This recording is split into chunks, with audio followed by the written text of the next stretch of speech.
வணக்கம்.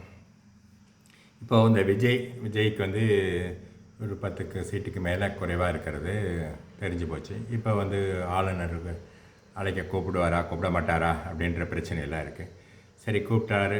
இவர் இந்த கூட்டணி கட்சிகள்லாம், அதாவது திமுக கூட்டணி கட்சியிலேருந்து சில கட்சிகளை பிடுங்கி இவர் வந்து கூட்டணி வச்சுக்கிட்டு ஆட்சி அமைக்கலாம் அப்படின்ற ஒரு விஷயத்தை பேசுகிறாங்க. ஆனால் வந்து 2 கூட்டணி கட்சியும், அதாவது திமுக கூட்டணி கட்சி, திமுக வந்து அவங்க கூட்டணி கட்சியை வெளியில் விடாமல் பார்த்துக்கும். அதே மாதிரி அதிமுகவும் அதே முயற்சியில் இறங்கும்.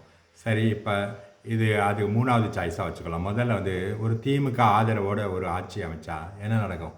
இப்போ திமுகங்கிறது வந்து இந்த எலெக்ஷன் கேம்பெயின்லேயே மொத்தமாக விஜய் எதிர்த்தது திமுகவினுடைய ஊழல், முறைகேடுகள், குற்றச்சாட்டுகள். இதுதான் வந்து அவங்க வந்து அப்போ வந்து ஒரு சாதாரணமாக நினச்சிட்டாங்க. என்னது, இவர் வந்து நம்மகிட்ட வேலை பார்த்தவர், அதாவது இவங்கெல்லாம் வந்து சினிமா தயாரிப்பாளர்கள், அவங்க நடிகர் தானே, அவங்க வீட்டு வேலைக்காரர் மாதிரி தானே, அவர் என்ன பெருசாக ஜெயிச்சிருப்பாருன்ட்டு விட்டுட்டாங்க. இவருக்கு எதிரான அதிருப்தி ஓட்டுகளை மட்டும் வாங்குவாங்க, அதனால் ஏடிஎம்கேவுக்கு அதிருப்தி ஓட்டு போகாது, நம்ம ஜெயிச்சிடலாம் அப்படின்ற ஒரு ஸ்ட்ராங் இதாக இருந்தாங்க. இவரும் வந்து திமுகவினுடைய ஊழல் விஷயங்கள் எல்லாம் அதிகமாக பேசினார். சரி, இப்போ பேசினார். இப்போ திமுக வெளியிலேருந்து ஆதரவு கொடுக்குது அல்லது கூட்டணி அமைச்சரையில் வருது அப்படின்னா, கூட்டணியாக வந்து அமைச்சரவையில் இடம் கேட்டால் இவங்களை யாரெல்லாம் ஊழல் புகார்கள்லாம் சொன்னாங்களோ அவங்கெல்லாம் திரும்ப இந்த ஆட்சியில் இடம் பெறுவாங்க. அதை வந்து மக்கள் ஏற்றுக்குவாங்களா ஏற்றுக்க மாட்டாங்களாங்கிறத மீறி இப்போ விஜய் அதை வந்து ஏற்றுக்கிறாராங்கிறத பிரச்சனை.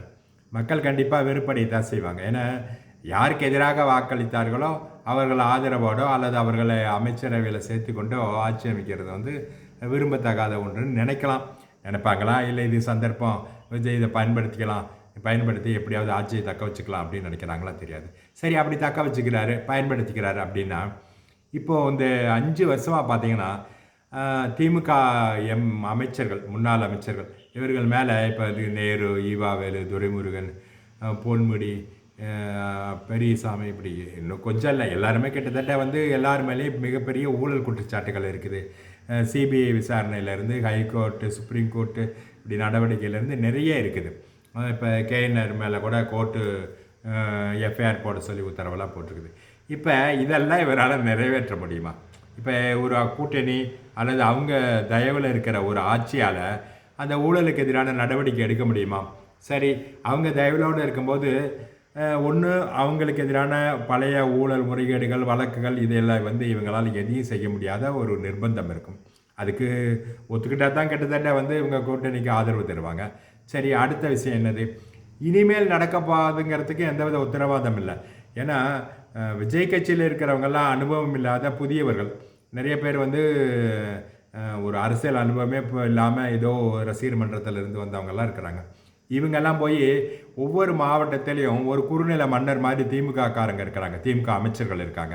அவங்கள எடுத்து ஏடிஎம்கே காரங்களாலே ஒன்றும் செய்ய முடியல. அந்தந்த மாவட்டத்தில் பார்த்தா கிட்டத்தட்ட அவங்கெல்லாம் மன்னர்கள் மாதிரி தான். அவங்கள எடுத்து ஏடிஎம்கேவோ பிற கட்சிகளோ வந்து எந்த விஷயத்தையும் செய்ய முடியல, எதுக்கவும் முடியல, செய்யவும் முடியல. அவங்க வச்சது தான் சட்டன்ற நிலைமையில் இருக்குது. அப்போது கான்ட்ராக்டு, முறைகேடுகள் எல்லாம் தொடர்ந்து நடக்கிறதுக்கு இவங்களால் தடுக்க முடியுமா அப்படின்னா, இவங்க கட்சியால் தடுக்கிறதுக்கு வாய்ப்பு இல்லை. மக்கள்கிட்ட மீண்டும் அதே வந்து அதிருப்தி இருக்க தான் செய்யும். அவங்க தயவில் இருக்கும்போது எல்லா குற்றங்களும் நடக்கத்தான் செய்யும். கஞ்சாவாக இருந்தாலும் சரி, போதைப்பொருள் கடத்தலாக இருந்தாலும் சரி, பாலியல் குற்றமாக இருந்தாலும் சரி, அராஜகமாக இருந்தாலும் சரி, நில அபகரிப்பாக இருந்தாலும் சரி, எதுவாக இருந்தாலும் அது வந்து பரம்பரை பழக்கம் மாதிரி அவங்களுக்கு குணாதிசயங்கள். ஒரு குரூப் ஆஃப் பீப்புள் வந்து அப்படி தான் இருப்பாங்க. அவங்கள வந்து வேணா வந்து அந்த இப்போ ஒரு விஜய் கட்சி எம்எல்ஏவே அந்த தொகுதியில் இருந்தாலும் கூட அவங்கள சரிகட்ட தான் பார்ப்பாங்க. அவங்க ஏற்கனவே பெரிய பெரிய கட்சி ஆட்கள் எல்லாம் காங்கிரஸ்லேருந்து, பிஜேபியிலேருந்து, அதிமுகவிலேருந்து எல்லாத்தையும் சரிகட்டினவங்க. கம்யூனிஸ்ட்டு எவ்வளவோ போராட்டம் நடத்தக்கூடிய வலிமையான மனிதர்கள் கம்யூனிஸ்டில் இருந்தோம். இப்போ அவங்களே ஒன்றும் இல்லாமல் கட்டுப்பாட்டுக்குள் வந்துட்டாங்க. அப்படி இருக்கும்போது இந்த விஜய் கட்சி எம்எல்ஏக்கெல்லாம் கொஞ்சம் பணத்தை காட்டினா, லட்சம் கோடி வச்சுருக்கிறவங்க 10 கோடி கொடுத்தா கூட, ஒரு உதாரணத்துக்கு சொல்கிறேன், இவங்கெல்லாம் புதுசாக வந்தவங்களுக்கு வந்து அது பெரிய விஷயமாக தான் தெரியும். அவங்கள கட்டுப்பாட்டுக்குள்ளே கொண்டு வர முடியும். ஆட்சி வந்து இவங்க கண்ட்ரோலில் ஒரு முதல்வர்னு உட்காந்துருந்தா கூட, ஆட்சி அதிகாரத்தில் இருக்கிற மக்களை, அதாவது எம்எல்ஏக்கள் எல்லாம் இவங்க கட்டுப்பாட்டுக்குள்ளே கொண்டு வந்துடுவாங்க. அதுதான் நடக்கும். அப்படி இவங்க வந்து அப்படியெல்லாம் நடக்க போகிற ஒரு ஆட்சியோட, அதாவது திமுகவோட இவங்க கூட்டணி வைப்பாங்களா? திமுகவோட இருக்கிற திரும்பி கம்யூனிஸ்ட் கட்சி அவங்க கூட்டணியாக ஆதரவு தருவாங்களா? அவங்களுடைய முரண்பட்ட கொள்கைகள் தொழிற்சங்கமாக இருக்கட்டும் அல்லது மற்ற பிரச்சனைகளாக இருக்கட்டும், ஒரு கம்யூனிஸ்ட் சித்தாந்தமும் அவங்களுடைய அணுகுமுறையும் தமிழ்நாட்டில் ஒரு வளர்ச்சிக்கு எதிரானதாகவே இருக்கிறதாவே மக்கள் கருதுகிறாங்க. அவங்க வந்து உரிமைம்பாங்க, உரிமைக்கு போனால் வளர்ச்சி பாதிக்கப்படும். அப்படி இருக்கும்போது அவங்களே அந்த கூட்டணியில் திமுக கூட்டணி விட்டு அவங்க விலகலை, அவங்களும் இருக்கிறாங்க, அவங்க பிரச்சனையை ஏற்றுக்கொள்வாங்களா?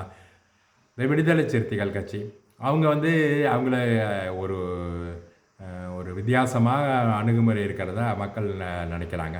அவங்கள வந்து போலீஸு பிரச்சனை இதெல்லாம் வந்து அதிகமாக இருக்குது. அவங்க உரிமைன்னு சொல்லிட்டு பிரச்சனை செய்யத்தான் செய்கிறாங்க. அதை வந்து திமுக வந்து அப்படியே பாதுகாத்து வந்துச்சு. அப்படி இருக்கும்போது இப்போ அதே திமுக கூட்டணியில் இருக்கிற அந்த கட்சியினுடைய அவர்களுடைய தொண்டர்களுடைய எல்லா அவசியத்தையும் பொறுத்து இவர் விஜய் இருந்து தாக்கு பிடிப்பாராம். இதெல்லாம் தாக்கு பிடிச்சிட்டு அப்புறம் என்ன நாட்டுக்கு செய்ய முடியும் அப்படின்னு யோசிப்பாராம். இந்த இவர் சொல்லியிருக்கிற பல்வேறு திட்டங்கள் இப்போ நார்மலாக பார்த்தீங்கன்னா திமுக வந்து ஒரு திமுக ஆட்சி வந்த பிறகு, அதாவது ஏடிஎம்கே ஆட்சி முடிஞ்சு திமுக ஆட்சி வந்தோடனே எடப்பாடி 2000 மணிக்கிளைக்கு கொண்டு வந்திருந்தார். உடனே ரத்து பண்ணாங்க. அந்த மாதிரி அம்மா உணவகமெல்லாம் செயல்படாமல் ஏதோ பண்ணினாங்க. அப்புறம் மக்களுடைய ஒரு மாதிரி இதனால் திரும்பி ஓரளவுக்கு செயல்பட்டுக்கிட்டு இருக்குது. ஆனால் புதிதாக இவங்க எந்த ஒரு இது அம்மா உணவகம் மாதிரி ஒரு உணவகத்தையோ ஏழைகள் பயன்படும்படியான ஒரு விஷயத்தை செய்யலை. அதே மாதிரி பார்த்திங்கன்னா ஏடிஎம்கே செஞ்ச குண்டாறு திட்டம், பல்வேறு ஆணை திட்டம் எதையுமே இவங்க வந்து அடுத்த துளியோட முயற்சியில் அது எப்படி அந்த எடப்பாடி ஆட்சி முடிஞ்சப்போ இருந்துச்சோ அதே மாதிரியே தான் பெரும்பாலான எடப்பாடி திட்டங்கள்லாம் இருந்துச்சு. அப்போது அடுத்த ஆட்சிக்கு தான் ஆட்சி செய்யும்போதே வேறொருங்க கொண்டு வந்த திட்டத்தை நடைமுறைப்படுத்தாத போது விஜய் சொல்கிற எந்த திட்டத்தையும் எப்படி இவங்க நடைமுறைப்படுத்த அனுமதிப்பாங்க அப்படின்னு விஜய்க்கு தோணுமான்னு தெரியல. இல்லை எப்படியாவது ஒரு ஆட்சியை பிடிச்சிவிட்டு அப்புறம் என்னன்னாலும் பார்த்துக்கலாம் அப்படின்ற முயற்சி செய்வாரா? திமுக வந்து இப்போ தலைவர் இன்றைக்கி காலையில் சொல்லியிருக்கிறாரு, நாங்கள் விஜய் ஆட்சி அமைக்க தடையாக இருக்க மாட்டோம். என்ன எதிர்பார்ப்பாங்கன்னு தெரியல. என்ன தடையாக இருக்க மாட்டோம்னா என்ன எதிர்பார்ப்பாங்க? அந்த எதிர்பார்ப்புகளை பற்றி தனி வீடியோ பார்ப்போம். இவங்களுக்கு ஒரு காரணம் இருக்கும். ஆட்சி சப்போர்ட் பண்ணால் என்ன, வெளியிலிருந்து ஆதரவு தந்தால் என்ன, எப்போ கவுக்கலாம், அல்லது வந்து அவங்க மேலே எப்படி குற்றச்சாட்டுகளை கொண்டுட்டு போய் மக்கள் மத்தியில் அதிருப்தி உண்டு பண்ணலாம் அப்படின்ற ஒரு விஷயங்கள்லாம் இருக்கும். அதெல்லாம் என்னென்னு பார்ப்போம். இப்போ அடுத்தது அதிமுகவோட கூட்டணி செஞ்சால் என்ன நடக்கும்னு பார்ப்போம். அன்பே சிவம்.